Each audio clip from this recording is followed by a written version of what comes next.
So was it June of 2021? There was a microburst, there was a flood, and there was one of our old buildings, historic buildings, collapsed downtown, all on 3 Fridays in a row. The traditional newspaper comes out basically they go to print on Thursday, so they would come out on Friday. So if you wanted to get news about these events that were happening, you would have to wait an entire week.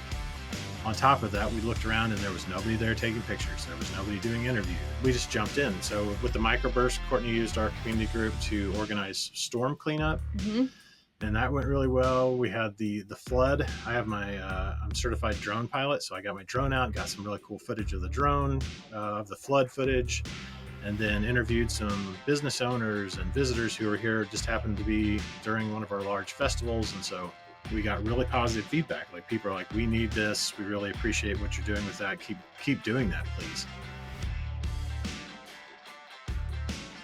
Welcome to the News Nirvana podcast. I'm your host, Nick Parker.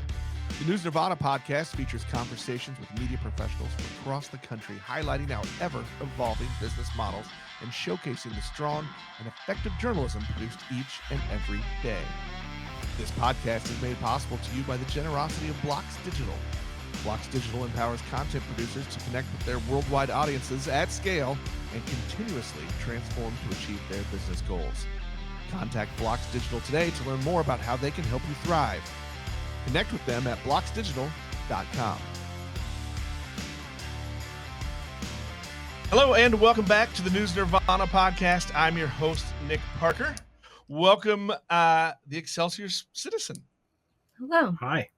Jason and Courtney Cole. Jason and I, we're gonna disclose here, Jason. Jason and I go way back. We worked on our college newspaper together back in the 90s. Yeah. Mid-90s? Yeah, early to mid. You were probably more mid to late. I was more early mid. Yeah. And just for the fun of it, we also made some really interesting broadcast television things in our younger days. And I still got a VHS hanging out with all those on it. Look, I have followed you as you've started. You launched a new community newspaper in your community, Excelsior Springs, Missouri, which we can get some of the fun history of that town as we go here as well. But when we talk about a lot on the show, we talk a lot about there are a growing number of news deserts. There are places where the newspapers have disappeared, or just, they've shrunk to one person, and maybe it puts something out every week, maybe it doesn't. You saw the hole, and you decided to step in. What led to that? We jumped into the hole. That's part of entrepreneurship, right? Is just jumping off that cliff. Yeah, I just say we are kind of the unintentional journalists here. I mean, I did study mass communication journalism, worked at the Chart when I was there. I went on and got my master's. I worked at the Mule Skinner at UCM. Then I went on and got my PhD in film and media studies, thinking I was going to go back and teach media production, become a famous documentary filmmaker. And I did go back and teach for a few years. And then, long story short, ended up back here in Excelsior Springs. And it's kind of a serendipitous story. I'll let Courtney tell kind of some of the story about how it really got started, because it originated with her when she was working at the Chamber of Commerce. So I'll let her take it from that point. Well, and I'll say too, Courtney, you can kind of dig this. It's actually in your blood. Like, you relaunched an old family business. Kind of, in a way. It's true, in a different fashion. And it certainly, has helped us. So what was your old family business? Okay, so my grandfather, he owned the local newspaper for several decades, and the entire family, like Morgan family, worked there. And so my dad drew all the routes through the rural routes, and it's gone out of our family now, though. They sold it in the 80s. How big a community is Excelsior Springs? We're about 11,500 population. What sparked that idea for you to say, "Hey, I'm going to get back into the family business, and I want to launch this again"? Because really, it's an interesting time for us, and to jump in, like, it's hard enough to start a new business. I think then when you jump into one that's been struggling. Yeah. So, really what happened was I became the chamber director. The chamber director position opened here in Excelsior, and I was born and raised here in Excelsior. I'm a sixth generation Excelsiorite. Like my family's been here forever and has been really involved. Aside from having the newspaper, my family's really involved with government, city government, and committees and working nonprofits and all that good stuff. And so we're just very involved. So when I got back here, there were all these awesome things that were happening in Excelsior Springs and nobody knew about them. Like businesses had really cool things happening. People wouldn't know until after it was over.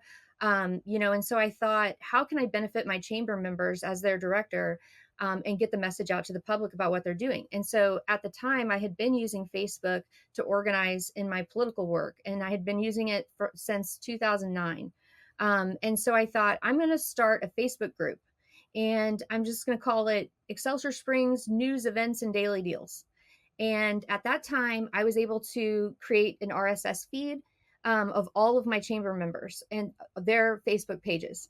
And so then I could go in easily to the feed each day. I went in like 3 times a day. Morning, I could go through all the posts that they had made. And if there were any posts that were helpful for, the community to know about, I would share it into that group. And so it got to a point where people were just coming to the group to get information because not only were they getting the information I was sharing, but also they could ask a question. And because I was as connected as I was, I knew the answer, And so at one point we counted, Courtney was on 11 different, she was either on the board of or a member of 11 different organizations. So, yeah. And then additionally, I'm on a couple. Her mom was on a few. She was a councilwoman for almost a decade here. Mm-hmm. And so that's old school community journalism right there. Get involved with every group on every board, and you know what's happening. That's right. You do. You know what's going on in the community. And so at that point, we really weren't like a business yet. We were still, it was just the Facebook group. When she left the chamber, she even kind of ironically offered to give it to the chamber, said, hey, I've got this group. It's going really well.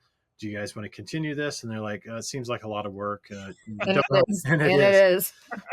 And so she just kept doing it out of a passion that she has for her community. And so she's kept it going. It was really just like her hobby, but it was like all consuming hobby. Yeah, it was. And so, and then in 2020 is really when we launched the newsletter, or Courtney launched the newsletter rather. And so she made a New Year's resolution that she was going to do a weekly compilation of all the awesome stuff from the Facebook group and send it out as a newsletter, because there were older people would say like, oh, I didn't, there was a post, but I didn't see it, or those types of things. And so it's easy to get lost. Information is just easy to get lost in a Facebook group. It's just not really a great way to organize. Was there a newspaper still in town at this time? Yes, and there still is. Yes. So the paper that my grandfather owned is still in existence, and they basically went from a daily newspaper to biweekly to weekly, and it only coming out on Fridays. And this has created a problem really for our community, because we had enough news for a daily newspaper forever, so that news hasn't gone away, that that demand, it's still there, but they were not showing up. They were not where these things were taking place that were important. And here we were going through COVID, and nobody really knew what was going on, and it was so important for them to. And I was also serving on the Clay County Health Board. It just happened to be, I didn't know there was going to be a pandemic, but I had that, direct information coming from the officials. And so I could then easily put that into a blog, and then send that out. And so it became like an organizing, out of a need of organization is the reason that I did it. And because people are missing things. And so I just take the most important information from the week, put it together. But then, Jason, it's really started growing. I had like 1,500 people then who had signed up for the newsletter. And so Jason's like, you should make a website. We need to make it a website. Because her family also designs websites.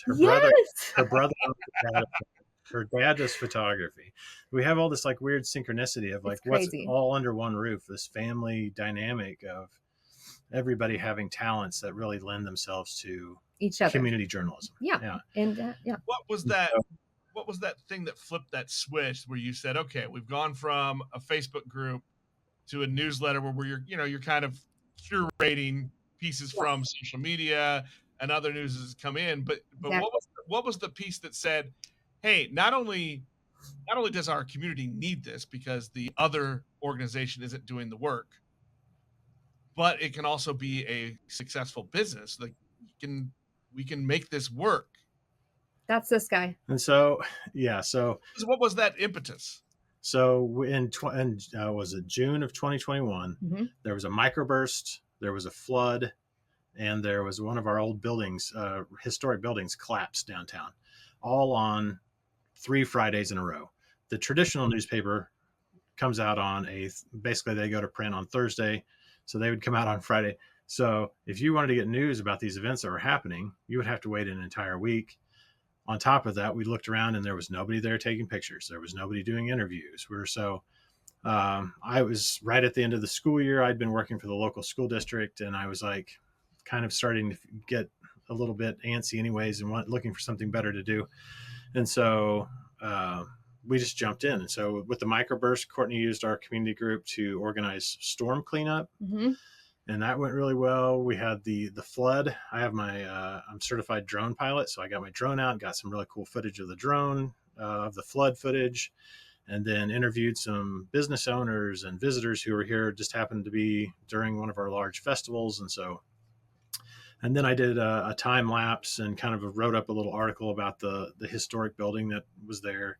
And it was like, we got really positive feedback. Like people are like, we need this. We really appreciate what you're doing with that. Keep doing that, please. And so again, like with our parents owning the morgansites.com, good plug. A shameless plug. Good. So we just quickly got a website up and going. And by July 1st of 2021, we had the website up and going, and we were publishing original content. And really, that's where it started. And from then on, it's just been going gangbusters. Again, going back to my broadcast background. I don't know if you remember. Did you ever do the city council meetings with Robin Douglas? Oh yeah. Robin. Yeah, Aunt Robin. And so, I remembered how important that was to the community. And so I said, I've got equipment to be able to live stream. I'm going to live stream every city council meeting, every school board meeting. And so I've done it. I think I've missed one. I've missed one in the past 3.5 years and that was because I was sick with COVID. So, because he's been very dedicated to it, and that's what's made it work. Okay, so you've launched it, and the content side of things is going great. Obviously, at that point, what did you think of that first kind of, okay, how do we get revenue out of this? How are we going to make this a business? What were some of those first things you did? Well, one of the things that's important to us. So running the Facebook group, we knew there were a lot of people who were uninformed about what was going on. And part of that is because the traditional paper that still existed, even though they weren't producing a lot, even what they were producing was behind a paywall. And so nobody knew what was going on. Nobody knew what was going on. They weren't making so anyway. So they didn't know what was going on. And so I was like, I want everything to be accessible to everyone, no matter their socioeconomic status. They can access our news site and be able to read what's going on or view our videos or whatever it is. And so we put up a pay what you want model, which is purely donation driven. And so we've been pleasantly surprised by that. We're also doing a direct sales advertising model, which a lot of people have asked us if we were interested in doing the like programmatics or those types of things. And for us, I've even talked to some other local like publishers similar to us, and they've like, please don't do programmatics, because once an advertiser finds out that they can purchase ads through programmatics, so they can go to Google and buy ads through Google, which will end up being on our site. They can buy them for pennies on the dollar and get to our audience, which is a premium, like hyper local audience that no one else has. And so we've stuck to direct sales. We've been also pleasantly surprised by the amount of support. Honestly, the first few advertisers we had came to us and said, hey, we see what you've built, what's going on with this. We want to be a part of it. How can we advertise or support you guys? I think that's an important thing that you bring up there. And, as a as a local news owner myself and others that we've had on the show, that relationship with those other business owners and managers around your community are vital. What's been your approach there of creating those partnerships and bringing more of those in? Well, we've kind of just been letting things evolve as they're happening. We've not been like real focused on trying to get sales or trying to get advertisers or things like that. In fact, usually what happens is we're working with somebody in the community, maybe even on something else that's community done. And then they just reach out and ask. And and then of course, we try to partner, with our local organizations and stuff, but we don't do so to like make money off of them. We're going and we're giving ourselves away to them because we want them to succeed. And I think people see that and they want to be a part of that, and they want to support that. And so, and Jason's doing the work, like he's doing a majority of the work because I do Morgan Sites. I manage the family business that's the web design and the digital marketing side of things. And so Jason's kind of the day-to-day, live it and breathe it, on the ground guy, and he's working his butt off. We'll be like walking down the grocery aisle and somebody will be like, oh, hey, and ask us to come back, they'll give us like $20 and they'll be like, hey, I wanted to give you this because you guys are doing a good job and we just really appreciate it. And, we don't know what we'd do without it. And that goes far. Or we'll get an alert on our phone and an organization donated $5,000 to us just out of the blue. Yeah. And we're like, and so it was awesome. Locally. And then, there was a local business owner who came to our door, handed me an envelope and it had $2,500 in it. And I'm like, what's this? He's like, I just love what you're doing. I want to support you. And I said, this is more than some of our advertisers give us. So I went ahead and created him an ad and things like that. But yeah, it's just been really humbling. There's a thirst and a need for local news, especially the hyper local news. Mm-hmm. We don't, we're close to Kansas City. So we don't cover the Chiefs. We don't cover the Royals. We don't cover, area, Kansas City, anything. It's politics and we don't, even in our group, we don't allow state or national politics to be discussed. If there's municipal issues, sure, that's great. But there's other places that you can go for those types of topics and content. We want to be your go-to source for everything Excelsior Springs. That's interesting that you bring that up. I've had a very similar approach where, and I am in the middle of one of the big suburbs of the metro area. And my thought is, I don't want to do anything outside of my little hamlet because you can get that information elsewhere. Yeah. Right. Why duplicate the information? Right. Yeah. Right. Well, I'm going to go backward a little bit because you talked about the pay what you can. If people, the donations, how has that gone over? Are you making an ask? Is it just there? Just kind of for the most part, it's there. Every once in a while we'll push out. And so again, one of the other things we did early on that's really helped us a lot is again a plug for Lion Publishers. I looked at becoming a member of the Missouri Press Association, but quite honestly, at that time there was some things going on where I felt like maybe they were kind of working against online news. And so, or, not necessarily working against it, but not really supporting it fully. And so I looked around and I said, maybe there's an organization that's just for online news. And sure enough, I found Online News Association. I found Lion Publishers. And so we quickly joined both of those, got back into SPJ just so I could follow some of those types of things. And and so being a part of that opened the doors to meeting other people who are doing similar things to what we're doing, gave us access to a lot of those things. But yeah, as far as promoting ourselves, that's given us a lot of ideas to those organizations, then give us the tools and information on how to build newsletters or how to, here's an example of somebody who's doing a self-promotion and tips and tricks that we can easily, modify and use for our own. So.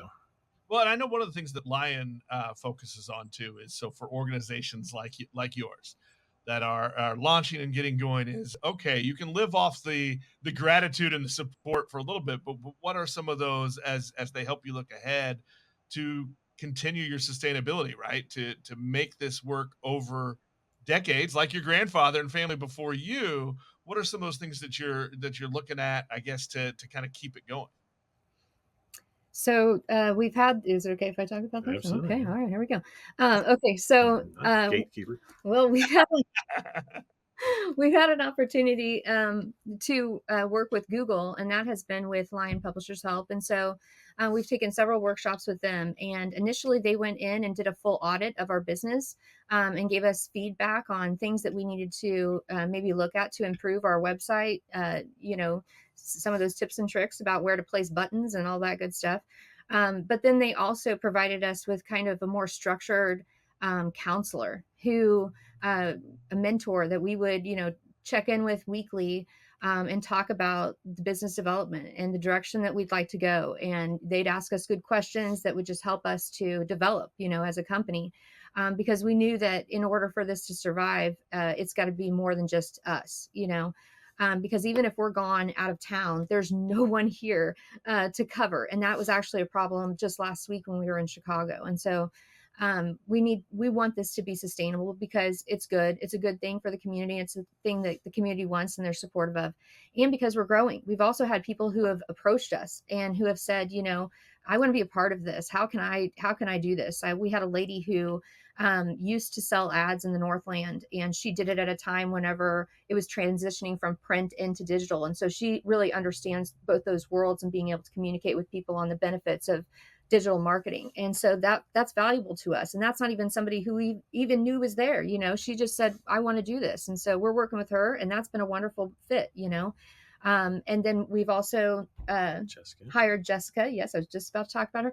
I love Jessica. We've hired Jessica, and she is like my assistant, and I would just throw things to her, and she just takes care of it and is wonderful. And so it's been good because as we look back, she's more than an assistant though too, because she's like, she reached out to us and said, again, it was like one of those people who said, hey, I see what you're doing. I'm kind of like, I'm interested in what you're doing. How can I get involved? And here's some examples of the things I've done. And so she was already doing some vlogging and doing a lot of social media management. And so we said, hey, we really need help with managing our Facebook group. Is that something you'd be interested in? And so again, self-motivated, really passionate person who came to us and just like jumped right in and started finding solutions for problems that we had. And so having those type of people come on board. I just had a conversation today at the chamber luncheon. I had live streamed one of our football games for the first time last Friday. And a guy came in, he said, are you going to do more of those things? He's like, I would love to find a way to get involved with that. I was like, I've been looking for 6 months, 9 months for a sports writer.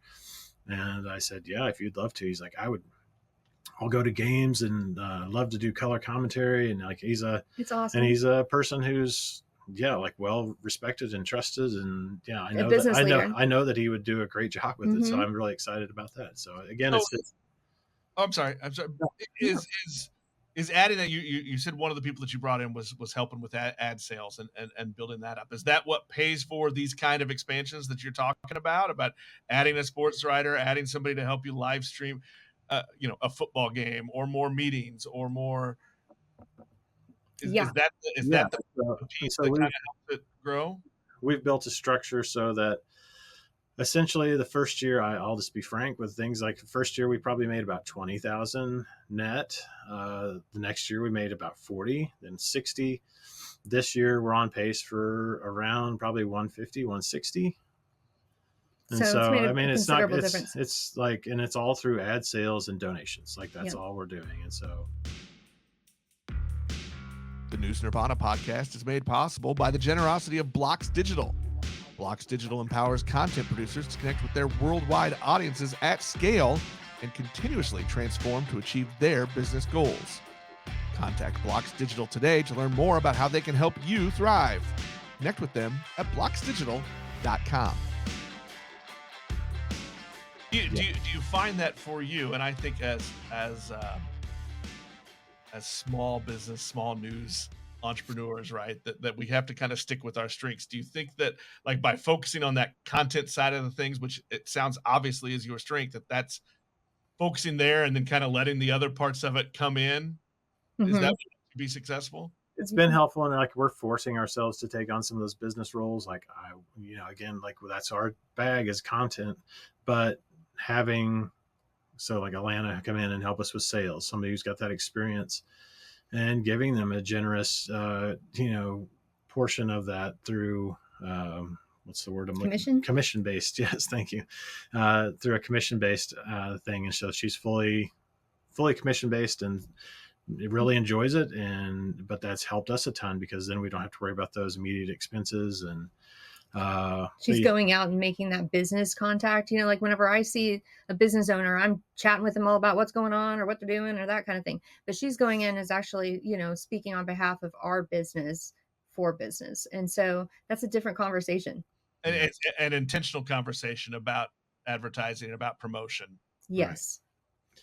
And so that's made a difference. And so, yeah, we've been able to grow and we feel comfortable bringing those people on, even if, so like Jessica is I guess, freelance or contract employee. We've had a couple of interns over the summer, like college interns that did pretty well and wrote some things. We get volunteer writers every now and then. So, but yeah, and we've also fully embraced AI too. Like as far as, just being transparent as a small team working and using all of the different tools that are available now to generate stories more quickly and iterate outlines, for stories and all of those types of things. Yeah. So what tools are you using?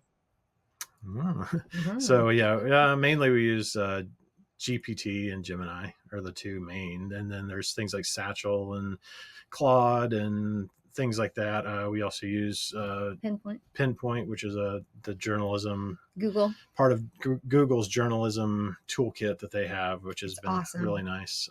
Check it out. Yeah, so those are the main ones that being able to build custom GPTs is for us like having a beat writer. Right. So I can build a specific GPT that just knows sports, or I can one that knows our city government. I can tell it who our city manager is and all of it. And so then if I'm writing a story and I say the city manager said such and such, it'll add. It knows who that is and just puts it right in correctly. Right. So as you started using these, and we had several months ago, we had a couple people on who were very much on the tech side of things in the news industry, and talking about, everybody's been talking about for the last year and a half. I feel like everything is AI somewhere. Every episode of this podcast has some mention of AI somewhere. So what did you guys consider as far as rules and ethics as you start to dig in and use them, and you're using it for content generation a little bit, or to at least help you with it? What were some of the things that you guys considered and you took into account as you decided what to use and how to use? Really, I guess we've been to a conference too, and we had this big discussion about this as far as the ethics of disclosure of the use of AI and those types of things. My personal belief is that it's a tool similar to a calculator or Excel spreadsheets, those types of things. Like if I'm doing a math problem nowadays, I'm doing my accounting, I don't go to you and say, oh, just by the way, I used a calculator to help me figure these calculations. It's like, I don't really feel like I have to disclose that. It's still, especially for us, like it's the firsthand information that we're gathering. So I'm gathering interviews, I'm transcribing them, I'm writing a summary of it, and I'm kind of feeding it all in there. So it's all my content. I'm not going out and saying, oh, hey, steal this article off of such and such website and rewrite it for us. We don't do any of it. It's all of our stuff is firsthand reporting and accounting. And so those types of things, it's all original content for us. And so I don't feel bad about it really at all, using AI to help us. Yeah. I was just curious kind of what your internal dialogue is, because it's been interesting to hear people as they discuss like what to do and how do we want to play with it. And as a matter of fact, the pair that we had on several months ago were like that. For them, they said that was where we started, was before we even dig in, we're going to set our rules, and then we're going to go get tools and we're going to start playing with them and seeing what fits where. And so I was just curious about your process there. A lot of it's just experimentation too. Like I started doing sports stories, and so just on a whim, one of the coaches sent me handwritten stat sheets, and I'm like, oh brother. So, yeah, we've all been there. So I literally took that snapshot that he'd sent me, put it into GPT, and said, see if you can decipher this, handwritten stat sheet about the tennis team's recent matchup with whoever they're playing. And it blew me. It was like 90% accurate as far as like the write-up that it did. I'm like, okay. So then I go back and tweak, make sure the names I basically become a copy editor for those. It's just a 200 word write up that it doesn't have to be this flowery thing. I don't necessarily, it just needs to be who scored the points, who won the matches, and that's all I need to get out there for our local community. So You mentioned you use ChatGPT a lot. ChatGPT. Mhm. There is a difference I have found, and I'm curious what you think. And I think it's important to tell people when I talk to others about it too. Like there is a difference between the free version and the plus paid version. Probably. yeah, Have you noticed that as well? we use the paid version. So yeah, but there's definitely a difference. It's built on newer models, and we just had a conversation with our Courtney's brother about this the other day about how each version is built. You would think it's like, oh, it's generating a little bit at a time, like they're building it constantly, but basically they'll build a whole block of data and information, and it has big leaps. It moves in leaps instead of slowly evolving. Right. It's jumping. So each version of GPT has become more and more advanced, and the more we feed it, the more advanced it becomes. So um, I don't know. I'm using it for something fun. Oh yeah, that's fun. I've started doing horoscopes, so weekly horoscope, I love and it. I'll load up our community calendar with events of what's happening for the coming week, and then I'll go and feed it into ChatGPT and say, here are all the events that are taking place this week. In a fun tone, please create, a weekly horoscopes for the community. And so then it boom, boom, boom, and it spits it out. And it's so much fun the way that it reads. And I just go through and double check that it makes sense with whatever the events are that it's mentioned. But for the most part, it just creates this great fun little thing that we get to add into our news that people have come to enjoy. So More ways to connect with your audience. yeah, it's just and having fun with it. It gets the information out about the events. It's a fun, lighthearted thing, and so really, and when it comes to important news, that's so yeah, that's the other thing about what we're doing. When we got into this, we were like, oh, we'll be doing city council and school board meetings, and it's going to be a lot of fun. And then we had a police officer that got shot in the line of duty. That was the first time that ever happened in our community. We had a detainee who died in the custody of the. We had a double homicide. There was a Amazon driver who was mauled to death. And then, of course, we have this like potential serial killer rapist guy that lives outside, lived in the middle of town. And so it's going to be a national news story, like when it all goes to trial. And so we're covering these other like really extremely important issues, for the community, but not at all what we had imagined whenever we got into it. And so when it comes to those things, we spend a lot of time writing those stories and digging in and trying to find ways that we can write about it that connect directly to our community, because we know like the Kansas City stations are going to be out here covering it. The other, like we just had that house explosion that went national. But so they'll come in for 24 hours and be here covering it, and then they leave, and then we're here with the aftermath of dealing with like how do we help these families, sharing their GoFundMe's and telling their stories of their families and sharing their obituaries and all of those types of things that those other news outlets won't be there to do. It's kind of a return to the old romantic roots of journalism. That's that first draft of history for your area, for your community. Yeah. And we've been approached by the local museum. They're trying to figure out how do we archive what you're doing. And so we're in a process of that too. We met someone at the Line conference last week who may be able to help us with that too. And so just being able to archive our entire site basically and putting it on a way that our museum can preserve that just the same way that they have hundreds of years of newspaper clippings, The old bound volumes. Yeah. Right. And they've digitized a lot of those already, but yeah, we're lucky. Our museum's great here too. So They're really good. I want to do one last question about the AI, because I think this is interesting and I kind of want to know your thoughts and actually your tips. I'm going to ask for your tips. So for others who are digging into it, because you brought up learning the prompts and learning the processes to enter in. So if somebody is new to it and starting to use it for their organization, kind of what are your thoughts and tips to start entering those prompts and using them and building that process? Yeah, I'm trying to think back how I remember one of our, it was my friends that works at University of Central Missouri called me and he said, "Hey, have you checked out GPT?" And I'm like, "Yeah, I've seen like AI stuff and I'm really not impressed." He's like, "No, this is different." Like, and so I was literally on the phone with him. We got on. He's like, we just started playing. Like, I would just say, play with it, experiment. Don't use it for news stuff to begin with. Like, I was doing funny things like, uh, Make a song make a and song or write lyrics to a song or write a sequel to The Big Lebowski is one of the things I remember doing. So it's like it made it, and it was actually like it was pretty terrible, but parts of it were like, oh, that's kind of a they clever got idea, that. and like yeah, and so. But finding those things, and then one of the other things I did, one of the early on, was a friend of mine that has a website where he does golf stuff, and so he's like, he goes, "I need a biography for my site." And so not knowing anything about him really at all, I said, "Have it."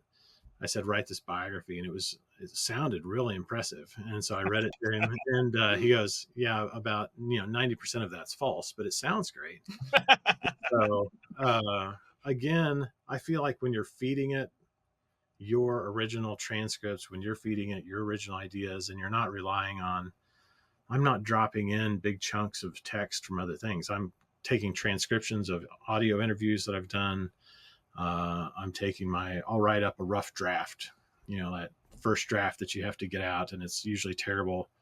And I'll run it through and just see what it comes up with. And I'm like, yeah, Sometimes it's I good. like what they did there, like, and so I'll steal parts of it. But it's not too often that we completely use it. Yeah, like if we were using it entirely, then I think that we would disclose that this is written by AI, Right.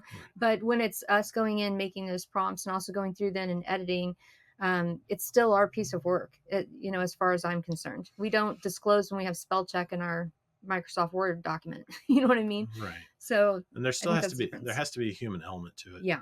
I mean, I don't, and even like these conferences we've been going to, I don't think AI will ever replace what we're doing, just Right. because we're the boots on the ground. We're the ones collecting that data. We're the ones collecting the information that it's pulling from the web, existing stuff that's already out there. If you're a true news person and you're capturing news, that information doesn't exist yet. And so as you're feeding it in and having it assist you in writing those stories or giving you an outline, a lot of times I'll just say, if it's a really complicated story and I'm feeling stuck, I'll say something about, like, help me outline. Here's a bunch of information. Can you help me organize this in a way that it makes sense? And sometimes it'll give you a really nice outline. Sometimes it won't, and I'll try other tools. And then if it's too big or complicated, maybe I'll break it into smaller parts and feed it that and have it outline those types of things. It's all just like, have people start by making it write your Christmas letter or something like that. You know what I right. mean? Just something that's like personal that you could really use, but that gives you an opportunity to play around with it.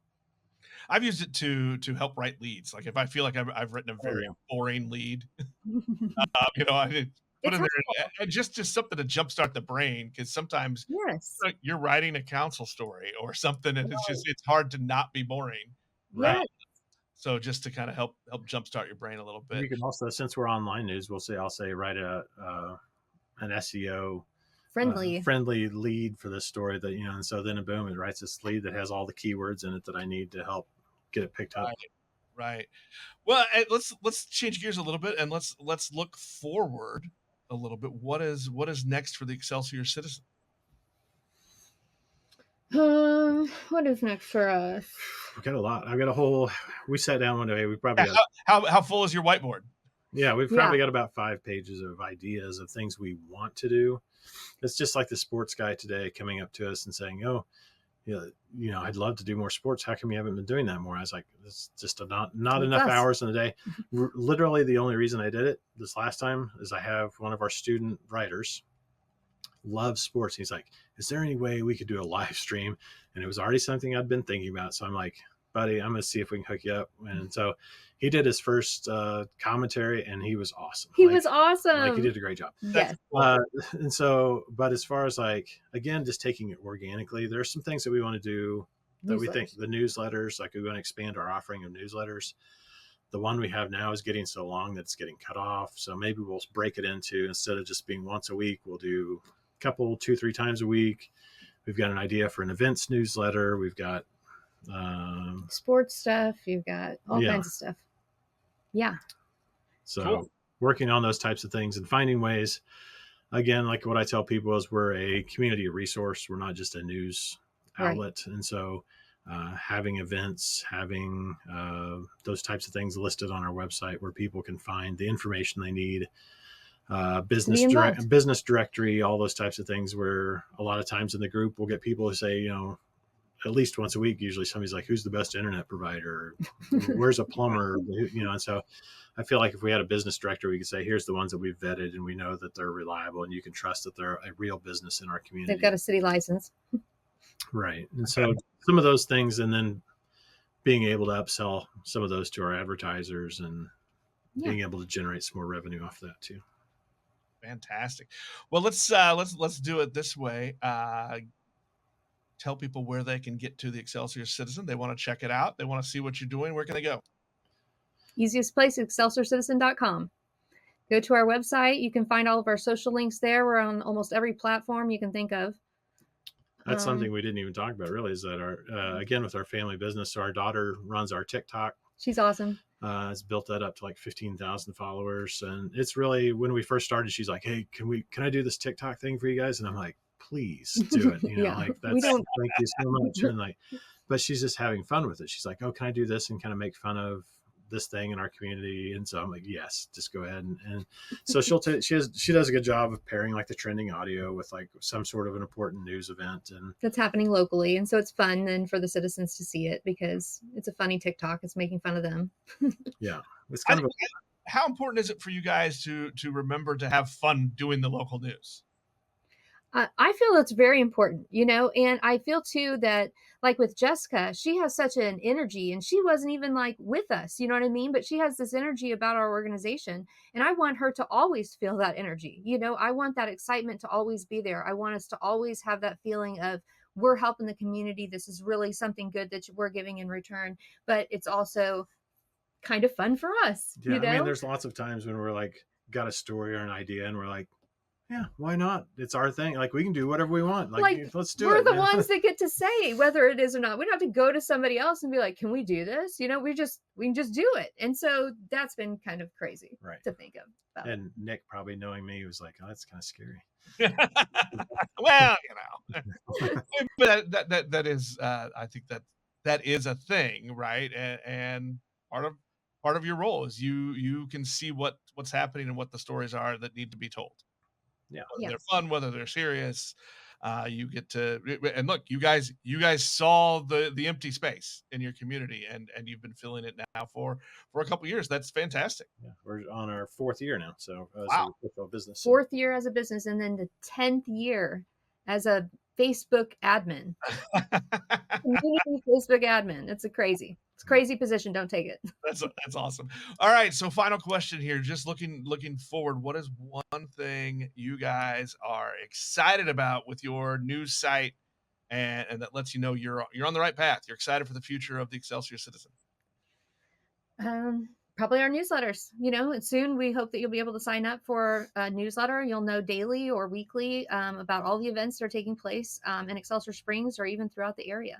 That's kind of our next step, I think. I would say the thing I'm excited about is continued growth, people finding out about us. We had a guy who came up to us the other day and said, somebody we've known for quite a while. He's like, hey, I just found your website. He goes, I spent over almost 2 hours just on your website looking through everything. And so educating people, getting them excited about online news as opposed to, you know, the traditional news, continuing that level of support. You know, even those early people who were supporting us are still passionate about it, but it's just like snowballing and steamrolling, and people are getting more and more excited about it because they see what a positive impact it's making on our community. Maybe we should do a podcast. Yeah, we'll start a podcast. If you do, I know a producer. Okay, cool. Jason, Courtney, thanks so much. I appreciate it. Thank you for having us. Yeah, yes. Thanks. And good luck with the future of the Excelsior Citizen. Thank you. That'll wrap us up for this episode. We'll talk to everybody next time.